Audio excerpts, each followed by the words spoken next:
Chocolate cake வீட்டிலேயே ரொம்ப டேஸ்ட்டாக சூப்பராக எப்படி செய்யலான்னு பார்க்கலாம் வாங்க. ஒரு பாத்திரத்தில் வாசனை இல்லாத 1/4 கப் எண்ணெய் ஆட் பண்ணிக்கோங்க. அது கூட பொடி பண்ண சுகர் ஒரு 3/4 கப்பு, ஒரு முட்டை சேர்த்து நல்லா கைவிடாமல் பீட் பண்ணி எடுத்துக்கலாம். அது கூட இன்னொரு முட்டையும் சேர்த்து இந்த அளவுக்கு நல்லா பீட் பண்ணி விட்டுருங்க.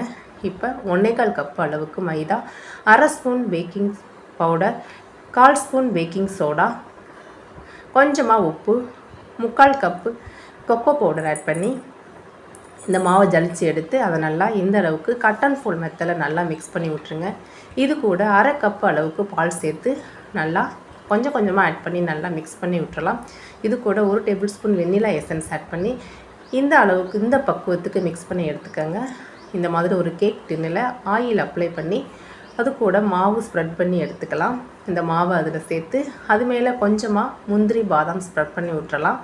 இந்த மாதிரி ஒரு அடிக்கனமான பாத்திரம் வச்சு அதில் இந்த மாவை உள்ளே வச்சு ஒரு 40 மினிட்ஸுக்கு சிம்மில் வச்சு எடுத்தோன்னா சூப்பரான கேக்கு ரெடி ஆயிருச்சு.